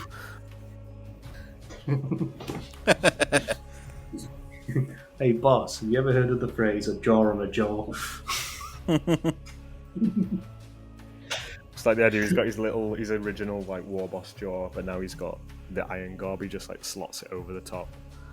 Not even better idea. I've got visions now of like an alien style ball on the war boss, so he's got like little jaw mouth. Yeah. Big jaw mouth. Yep. Yeah, so this is the Iron Gob. At the start of the fight phase, you can select one enemy infantry unit with an engagement range of the bearer and roll a d6. On a 2+, that enemy unit suffers 3 mortal wounds and must take a battle shock test. Which is hilarious, considering that if you did also have the big gob in the Bully Boys, they would then also be taking a second battle shock test at -1. Funny.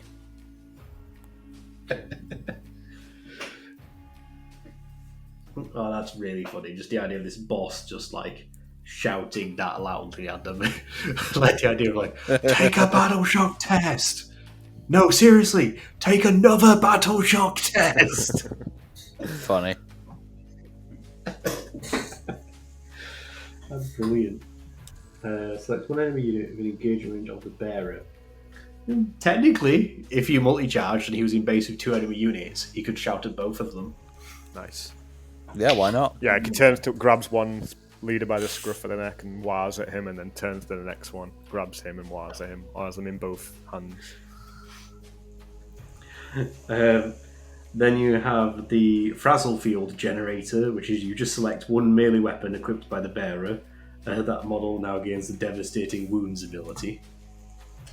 I really like that. That's cool. The interesting thing about that is options. that it doesn't like replace the weapon or anything. It's just an upgrade, so it can stack with other things like enhancements or the weapon enhancement things. Yeah, we'll get to those in a minute because that is also a really fun option as well. Because so the 2 places that this stands out is one on the Mega Armor War Boss, because during the war his Uchi Chopper is damage free. So if he's also got Devastating Wounds on that in that round, or again for the 2 rounds that he would benefit from Bully Boys, he can do some real fun with that. But then also the Beast Bosses, because their Beast Choppers naturally have anti-monster, anti-vehicle 4+.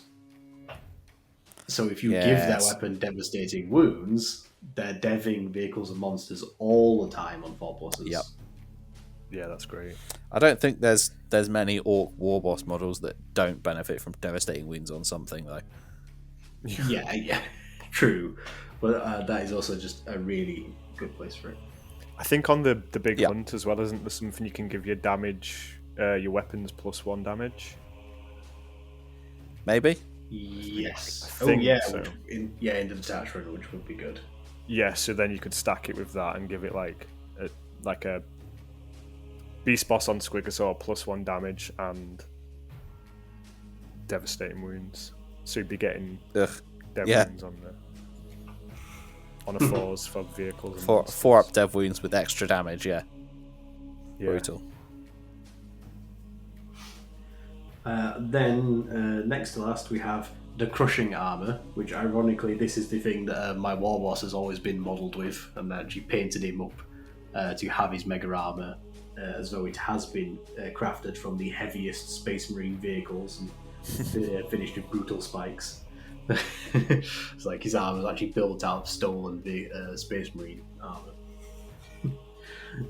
This gives the bearer a 4+ invulnerable save, +1 to the bearer's wound characteristics, and each time the bearer's unit ends a charge move, select one enemy unit within engagement range of the bearer, and on a 2+, this with a D3 mortal wounds, as he just comes crashing into them. That one's really cool. That'd be good in the Bully Boys as well, I think. Yeah, I mean, So I these think are all upgrades for a boss, so the Bully Boys is a naturally good place for this, obviously. Yeah. Yeah. I think because you can give that plus 1 wound, but then you can give plus 2 wounds in the Bully Boys, so you could have like Yeah. a war boss with plus 3 wounds. You could Just have stomping about. a war boss in Mega Armor on foot who has 10 wounds in the Fun. Bully Boys. Pretending he's a tank, right running into things with his crushing armor made from a rhino. I mean, the other fun one, of course, is also, again, the Deathkiller Wartrike, who technically would buff his invuln to a 4+, and he would benefit a lot from the whole, after ending a charge move, being able to do the D3 mortal wounds, because he's such a fast and mobile unit that he'll be able to actually make most out of making a charge move most turns. Yeah. That'll be really good on him, yeah. And then finally, we have the one which I think is probably the funniest sort of edge case one. That's probably the most memeable, as it were, where it's just funny to see it, and I'd love to include it just for the just finding those edge cases where it works so hilariously well. Is the shootiest blaster. And this is simply select one ranged weapon equipped by the bearer. That weapon gains the Melter Free ability. Which is just so funny to have Melter Free. Because the one place that this jumps out to me as being the most natural fit for it is on the War Boss in Mega Armor. Because his ranged weapon is a big shooter fired by a grot. So not only does it hit on 4s anyway, because it's got a grot gunner, but it's a melter weapon that has an innate range of 36 inches, which means its melter range is 18. Oof. And that's just With your hilarious. suddenly to me. 4 damage big shooter. Yeah. Oh, so Wild. does so Melter 3 is that 3 extra damage? If you're firing at a half range. Oh, wow. You just get +3 to the damage. So, yeah, having this grot firing a damage 4 big shooter off the boss's shoulder is hilarious. Especially since one of my favourite ways to upgrade my Mega Armored War Boss was to go with weapon enhancement upgrades, specifically on the big shooter. Yeah. So, if from weapon enhancement it's got some extra shots or sustained or stuff like that, an extra point of AP or strength, and then actually that gives you sort of a 5 to 6 shot weapon that's hitting on 4s, could be sort of strength 6 AP -1, but the majority of the time it's going to be damage 4. So if one of the things goes through, it's just really going to rip a hole in something. Yeah, it's a big shooter. It's probably worth going back in time and killing yourself to get another version of it. I always think of that story. Yes, it would be. It would be exactly that. I think it probably wouldn't be as relevant, but as well if you put it on the War Boss, because I think they get if you get it on the custom shooter, you get dev wounds. I never get it through, but you could make it But yeah, you 4 could. dev wounds. You could. Shooter. Yeah. That would be quite funny, actually. Yeah, just try and get those dev wounds to trigger, and if it does, yeah, anti-infantry 4+ dev wounds. If he lands the hit, just do 4 damage with it. That would be funny. That's hilarious. So yeah, that's all the bestest boss loot. And then finally, once you've earned enough stomping points to become a stage 4 all-conquering war, you no longer gain further stomping points for playing games. It's simple as the war is as big as it's going to get. Try to hold on. You still take an Orc Eruption test after every battle, subtracting 2 from the result if you lost, because at this point you're the biggest boss with the biggest war. You shouldn't be losing. The lads are going to be questioning things if you do start losing. Still have access to custom jobs and bestest boss loot, and you now get the bonus of a massive war. After each battle, your Crusade force gains 2 requisition points instead of 1, and additionally, you can select 1 additional unit to be marked for greatness each battle. So, when you hit the all-conquering war, your force really does start scaling up even more. So you can start expanding your Crusade force into like 3,000 points and beyond, and sort of like into the realms of apocalypse-style games. Yeah. I'd love to play a big game like that with like Crusade. That'd be crazy. It'd be a really good way to sort of bring a Crusade to completion, wouldn't it? Sort of like that end point. Yeah, because you could bring like a full 2,000 point list and a stomper. So you brought all your big guns you've been building the whole time. Yeah. And on your way there, whilst playing those Crusade games, you now have access to 4 new agendas for the Orcs, and we'll run through these quickly because they're sort of things you would expect, but with a typically funny Orky twist on them. So you've got the option of taking Scrap'em. At the end of the battle, each Orcs unit from your Crusade army that is within engagement range of 1 or more enemy vehicles, or destroyed 1 or more enemy vehicles with a melee attack during the battle, gains 1 XP. If 1 or more mech units from your Crusade army gains XP from this agenda, your Crusade force gains 2 extra stomping points.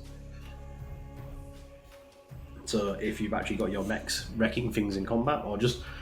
I like the clause of just being in close combat with them at the end of the game. Yes. Because you're just busy ripping parts off them even if you haven't killed it yet. Yeah. I initially missed that when I first read it and thought, like, you don't tend to kill that many vehicles all the time, like with melee attacks with Orcs necessarily. But then the engagement range is like, if I'm playing a Greed Tide style Crusade list, then all I have to do is just surround all your vehicles at the end of the game and I get loads of XP.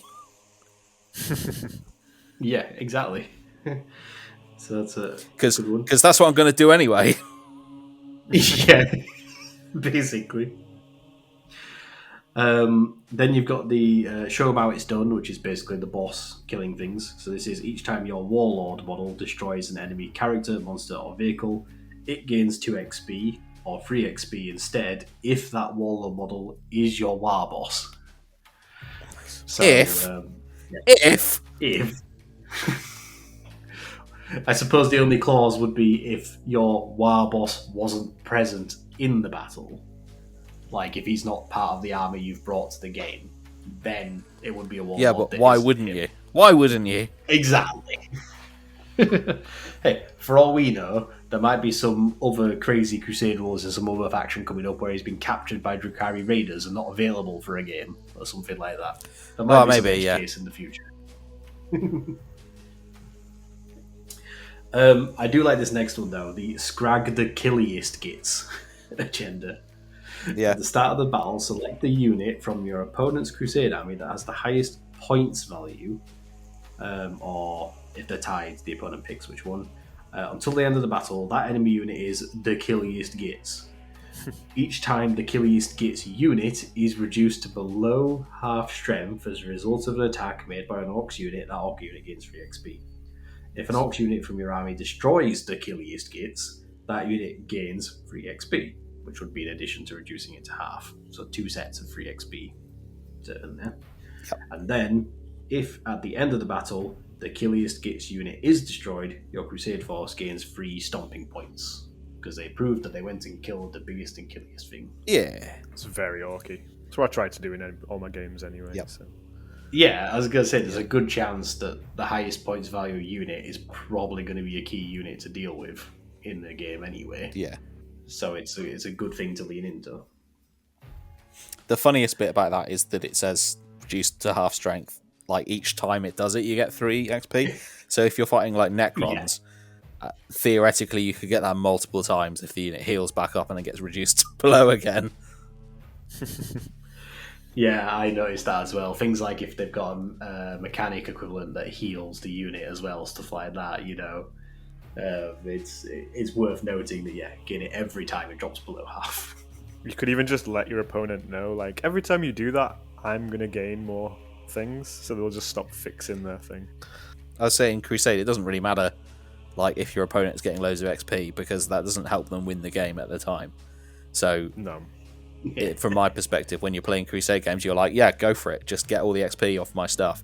If it means you're like letting my unit stick around for longer. True.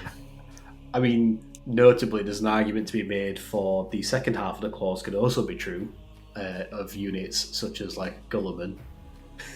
He can die, he can be destroyed multiple times.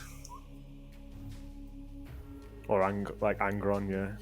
Yeah, or Angron, yeah. Every time he's reduced to half wounds and every time he's killed in the game. That'd be quite funny. I mean, I think it's fair to say that if Angron was across the field from you, he would be considered the killiest git. Yeah. Oh, absolutely. I think it's fair to say that even in a battle not featuring Angron, he's probably still considered the killiest. Yeah.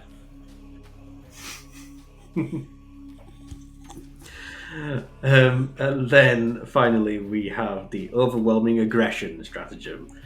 So at the end of the battle, for each table quarter, if you have more orc units in those table quarters than your opponents, those units or one of those units per section gains 2 XP. And if you're able to select a unit from each table quarter with this agenda at the end of the game, your Crusade Force gains 2 stomping points. So it's basically engage on all fronts as an agenda. Engage on orc fronts. Then quickly running through requisitions, we've already mentioned 2 of them, which is the requisition for custom jobs and vehicles, the requisition for bestest boss loot. There's also one for time for new gear, which is basically swap out your war boss for a different war boss with the same XP and level and upgrades. So it's basically if you want your war boss to be in mega armor, at one point, and then you want him to be on a Deathkiller Wartrike instead, he can be. And then if he wants to be riding a big squig, he can be. Like, it's meant to narratively be the same boss. He's just changing out what gear, he's fighting with. Yeah, that's really good, actually.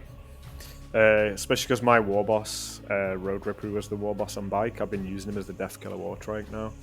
But I also made the same character on a squig chariot so that he can... Nice.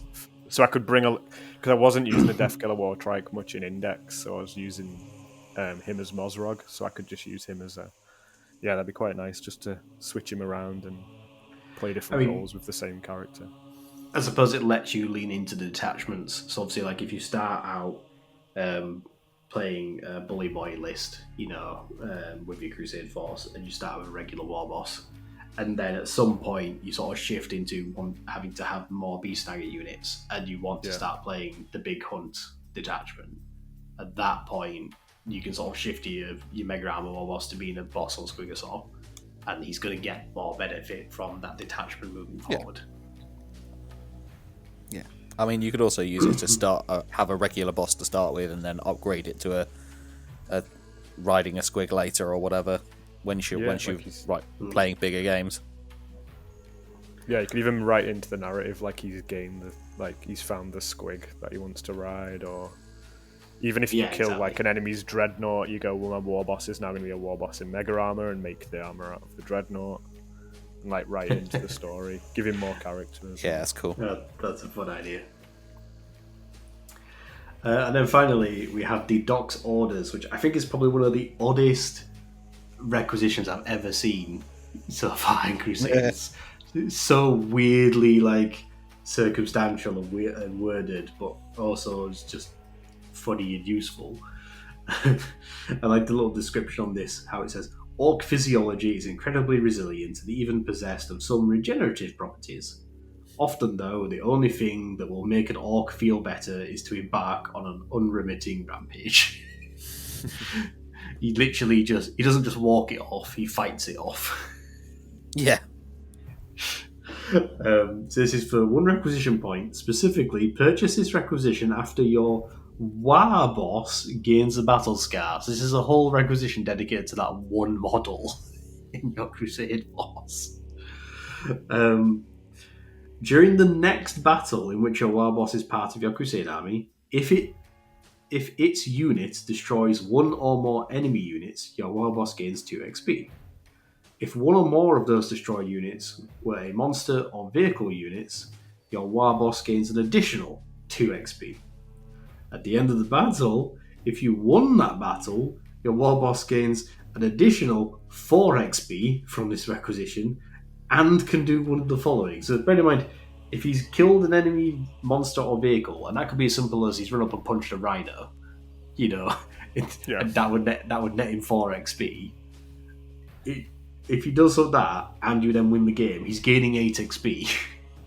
In addition to being able to either remove the battle scar that your War Boss gained just before you purchase his requisition, so from the previous game, or he gains an additional 5 XP. Wow. So he could just gain, 2, 4, 8, 13 XP in one game. Yep. Just for being a bit hurty and sore. Yeah, and a bit pissed off about it. I really like that one because it encourages you to keep your battle scars. Because most of the time you get a battle scar and you're like, that's a bit rubbish, I'll just spend the requisition to get rid of it. But with that, you're like encouraged to keep it for at least one game, and potentially, I mean, once you've done that, you're like, well, maybe I'll just keep it longer and get the extra 5 XP and just do it again. Yeah. And a big scarred up War Boss. It's also, I think this is worth a shout out that on this page in the book as well, the fun little Pain Boy workshop that's in the photo at the bottom of this page, where it's actually taken some of the kill team surgery terrain that came in one of the kill team sets. So it's sort of it's got the almost autopsy style steel bed tables. And it's got the Pain Boy and the Pain Boss models in this orc workshop setup, and they've got the injured orc boy from the early 2000s that was one of those special edition release models laid up on the table like he's currently a patient being worked on. Amazing. That's so good. That is just such a fun little composition piece that someone was asked to put together just specifically for this shot to go on this page in reference to that requisition. Yeah, I didn't notice him at first, but that's so good. And then the last little bits, we do have some additional battle trait tables. We've got the obligatory ones for the mechanic / healer that almost every faction gets, which is either that character gains an invuln or a feel no pain, or the ability to have either a vehicle or a non-vehicle unit ignore a failed out of action test because they're just getting better at being a mechanic or a healer. Yeah, it's boring that, isn't it? Yeah, they're pretty standard things. But we do then have a little D3 table for mounted units. So this is basically war bikes or Squeakhog boys for the most part, and then a couple of characters that can variously join them. Are Deathcopters mounted? No, they are vehicle. Ooh, okay, fair enough. Because they'd be quite good for them. Yeah, which is probably why they're not legible for it. They are just big enough to be considered vehicles and have the vehicle keyword rather than mounted. But yeah, you've got options of ride them down, which is plus 1 to advance and charge rolls. You've got high speed Daka, which is each time this model makes a ranged attack, you add plus 1 to the hit roll.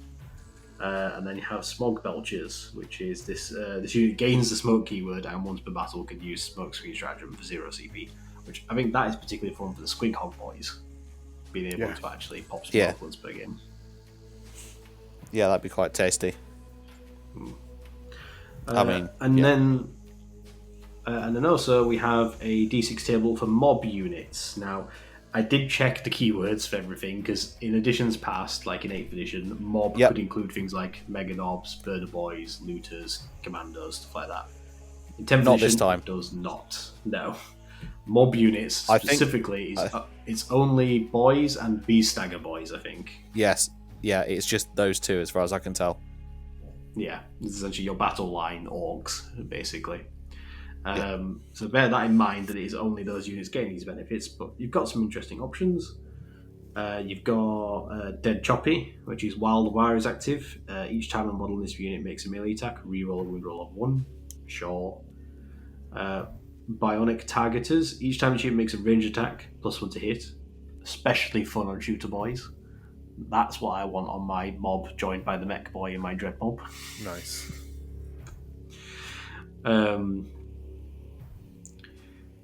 Also, notably, in that case, this is ones where it does say though things like each time a model in this unit makes a ranged attack. So this is the sort of thing that will transfer to any characters that join them. Ah, yeah. Yeah, that's true. Go back That's true. as well. Yeah, so it's same with like the wound reroll during the wire and stuff like that, which, rerolling a wound roll of a 1 on your boss of an Ooch Chopper is probably going to be wounding most things in 2s or 3s, so rerolling 1s would be quite nice. Pretty good. Dacker Lads, once per battle in your shooting phase, when this unit is selected to shoot, it can use its ability. If it does so after it has shot, select one or more enemy units hit by those attacks. That enemy unit must take a battle shock test.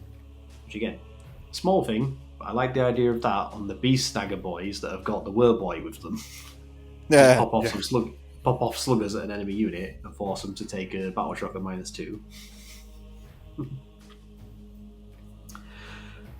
Dead Keen, you can target this unit with Heroic Intervention Strat for 0 CP. Well, it will have some good opportunity use.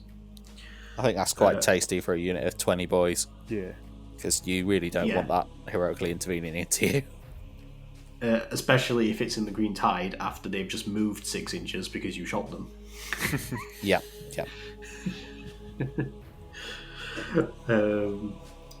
Opportunistic, once per battle at the start of your command phase, use this ability. If you do so until the end of the turn, add 1 to the directive control characteristic of models in this unit.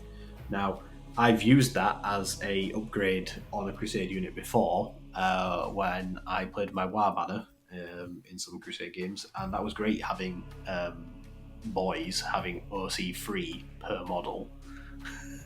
Here's my unit of 20 boys. I have 60 OC. That's so good. Yep, each one is like a Lehman Russ or something. Yeah.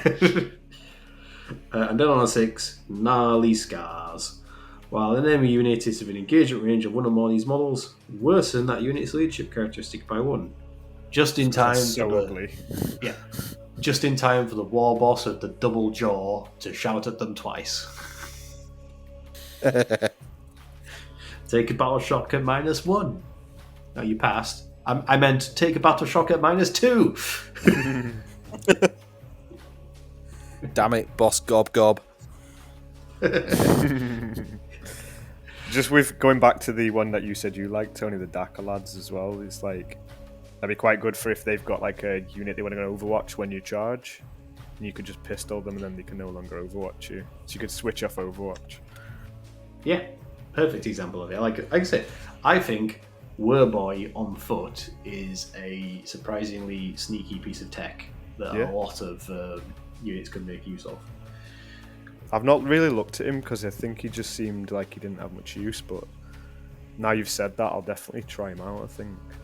Yeah, he's basically like a weird boy, leading a unit of boys, so he's got a fancy ranged attack as well, which you can say scales with the boys with him. But also just, I really like that Roar of Mork ability that he has. I think it's got some really good uses. And then, finally, we have the Nearly finally, we have the regular Crusade relics. So these are not the bestest boss loots, these are just the general Crusade relics available to any characters in your Orc Crusade force, including the boss. But not limited to. Notably, there's a few that are like, well, there's a couple that are specific to non-war boss characters. Yeah. But first of all, Artifacts and Relics, we have the return of the boss pull, the opportunity to beat up some Space Marines for bonuses. Yep. Improve the leadership characteristic of the bearer by 1, which notably would be really good on your WoW boss, because it would help him keep those orc eruptions in order. Yeah. Yeah. If you're boring, yeah. No, if you're dead hard and you've beaten up a bunch of beakies. But this is once the bearer has participated in at least 3 battles during which its unit destroyed 1 or more Adeptus Astartes units, the bearer gains the following ability: Helmet Rack. Each time this model's unit takes a battle shock or leadership test, you can ignore any or all modifiers to that test. Which, to me, the most obvious thing that comes to mind is when facing the Shadow of the Warp ability against Tyranids. Yeah, and I love the idea. Yeah, I love the idea that a Nero Tyrant is deterred by a war boss shaking a boss pole full of Space Marine helmets. Just like rattling the helmets, and it gets scared. Yeah, just be like, I ain't scared of yous, scary brain bug. I think why that one's changed from the last codex as well is, wasn't it last time you had to get different yeah, so specifically in 9th edition, you had to get 3 different chapter keyword Astartes, which obviously isn't really a thing in 10th. There's not, I think, unless it's one of the codex specific ones, you don't really have like non-codex specific ones. No. You don't really have a specific chapter keyword anymore, because it doesn't matter, because you can be any chapter these days. Yeah. Because in 9th as well, I only ever played Blood Angels, so I could only ever get 1 helmet for my. Great. You could still get red, gold, blue, and black. Yeah. You had variety there, just from Blood Angels. Funny. Oh, and yellow as well as the gold. Then the other Artificer Relic is the Dead Hard Armor. Infantry or mounted model only. Add 1 to the bearer's wound characteristics. Ooh, so you could add that to your Bully Boss War Boss, which means we could now get him up to 11 wounds. Yep. Amazing. And he also has Armor of Contempt. Each time an attack is arcade, to him worsen the armor pen by 1. Lovely. Dead Hard Armor. Pretty spicy. Then we have, again, one of the oddest relics around, which on the rare occasion that it's a random roll bonus / hazard orky ability that I didn't particularly think was worthwhile, but this is the Glowy Gizmo upgrade. So this is a mech model only. Yeah, this is into the Antiquity relics. Yes, this is the first Antiquity relic. Add 1 to the ballistic skill and strength characteristic of the bearer's ranged weapons. Now that's obviously it's a shock attack gun. Yeah, it's a shock attack gun, or it's a tractor cannon on the new mech. Like that sort of thing. Like that's basically the main reason to take this this relic. So it also adds 6 inches to the range characteristic of the bearer's ranged weapons. So the shock attack gun is now 66 inches. Why not? Shoot off the board. And honestly, I hate to say it, but to me, that feels like that's basically the most notable thing about this relic, because the next part is each time the bearer's unit is selected to shoot, if that unit is not in engagement range of 1 or more enemy units, the bearer can use this Crusade relic. If it does so, roll 1d6. On a 1, the bearer's unit cannot make range attacks this phase. So your shock attack gun shuts down the looters he's with as well, because you roll a 1. That's I just like the idea his gun just sets out like an EMP and all the looters' guns just shut down. Yeah. Yep. Right. So you'd think it's going to have to be a pretty good payoff to take that risk. Yeah. Well, if you roll a 2 to a 3, until the end of the phase, the bearer's ranged weapons have the hazardous ability. Oh, God. So it's a 50% chance on the dice roll that you're just going to get a bad result. Like a 1 to 3 is only bad. And again, specifically if you're doing it in Dread Mob, this then also locks you out from picking the weapon option bonus that you wanted, because if you do that, you've got a double hazardous source then. Yeah. On the unit, which is just really, redundant and risky. So, you'd have to think that the bonus of rolling a 4+ here would have to be something pretty great to take on all those, possible downsides and risks at a 50% chance. Mhm. Well, on a 4+ until the end of the phase, the bearer's ranged weapons have the Sustained Hits 1 ability.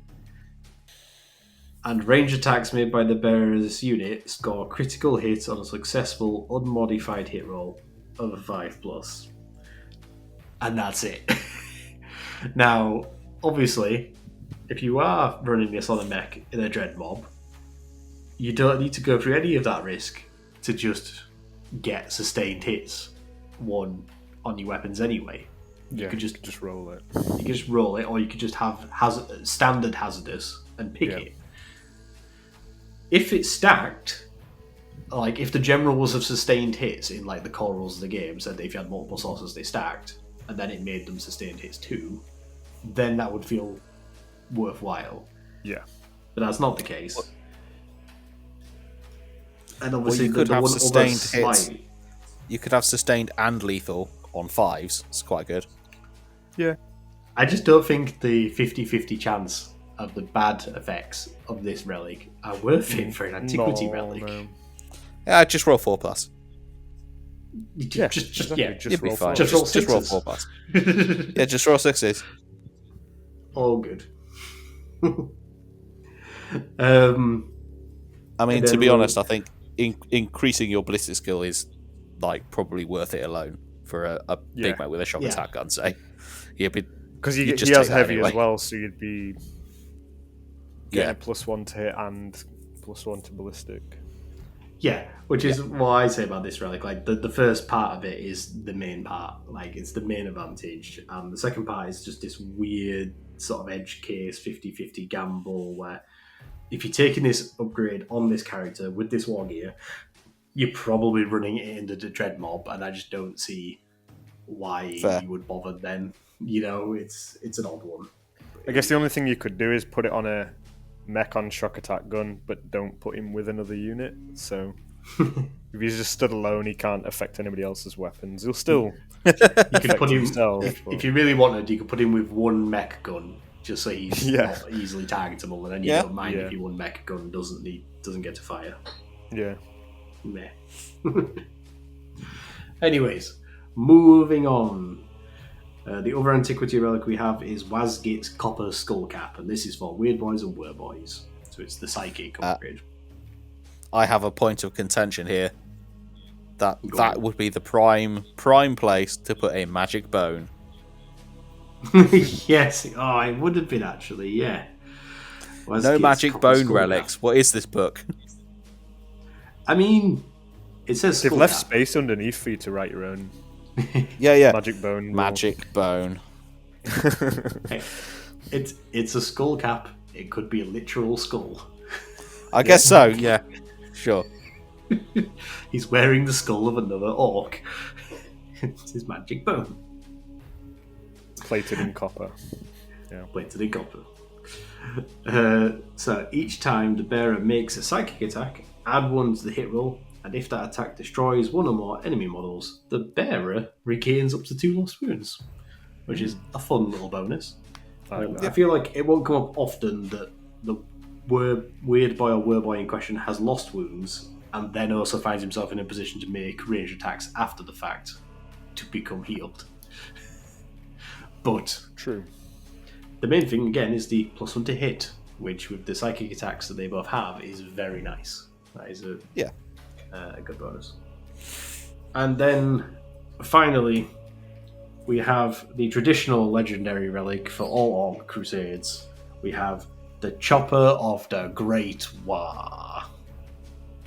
Now, understandably so, it is not the same as its 9th edition incarnation where it lets you call an additional war.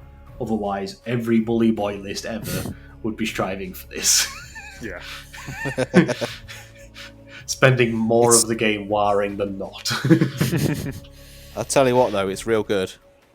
It is real good because instead, so this is for a infantry war boss or mounted war boss. Now, funnily enough, this is not a bestest boss loot item, but it is specifically for the war boss. Yeah.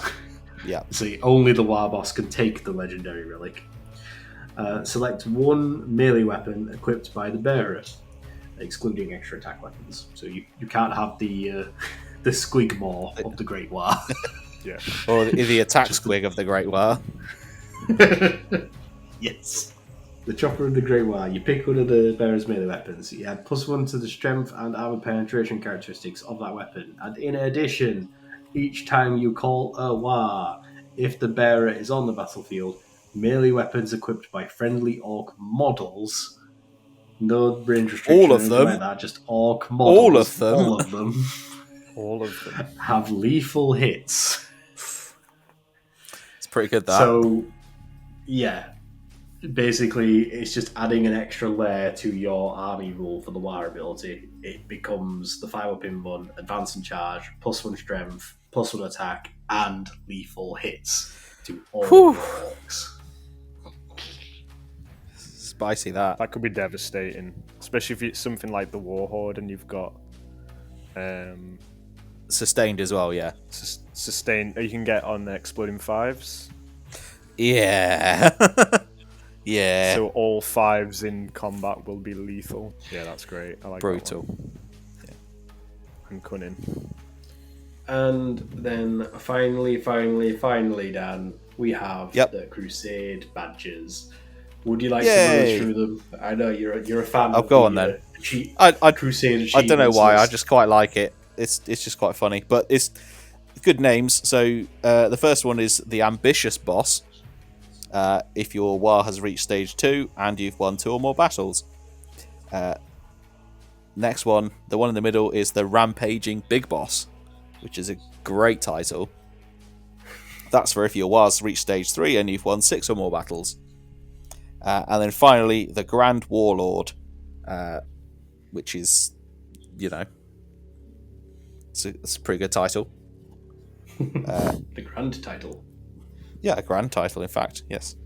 That is, your war has reached stage 4, you've won 10 or more battles, you've given 5 or more vehicle units custom jobs, and your war boss has reached legendary rank. So that's the proper, war, completed it, mate. Been there, bought the t-shirt. Yeah, I just like how on the badges as well, the teeth at the bottom go up. Yeah. There's more stuff on the bigger ones. Yeah. You've got 1, 2, 3, many. And as a nice little touch that we noticed when we spoke previously, the page opposite that is the old, I think 2nd edition Codex art. That's the really old picture of Gazgul. Yeah. And then Makari. the next page in the book after that is the newest picture of Gaz, looking big and tough, as if he'd just gone through a crusade himself. Yeah, he's gone from an ambitious boss to a Grand Warlord. That's Exactly. a nice touch, actually. Yeah. And it's very much Gazgul down to the T, or down to the tooth, rather. And yeah, that is Orcs on Crusade in 10th edition, and I think it's fair to say it is a little more extensive than scrapping vehicles for scrap points. Yeah. Oh, I found Much one more better. thing. It's not technically in the Crusade section, but I think it fits our remit. Page 152, the Orcs name generator. Yeah. I'm just on that page now. Go on then, let's quickly randomise some names. I'm going to each. find One, a dice. Yeah, I think we should finish up by randomly generating a few names. Go on then, Dan. Give us your first 2-parter orc name generated orky name. Okay, so I am 56 Fragbad 22 Fragbad Dashiv. There you go. Fragbad the Shiv. Nice. That's me now. Fragbad the Shiv Redtooth. And Darryn, how about yourself? I got 33 and 35, which is Zargnuts, the face grinder. Nice. Grinding face of your Zargnuts. Yeah. Good. And for myself, I am 35 Gnar Grunt, 21 Grot Kicker. Gnar Grunt Grot Kicker is a good Nice. name generator table. Perhaps you it will were- make a guest appearance in a future Fun Facts name game round. Yeah. Excellent. It's been a little bit of a longer, more in-depth episode than we've done recently, but we're Orc fans. We wanted to dive deep on this one, so I think it's been a good 10th edition rundown of Codex Orks.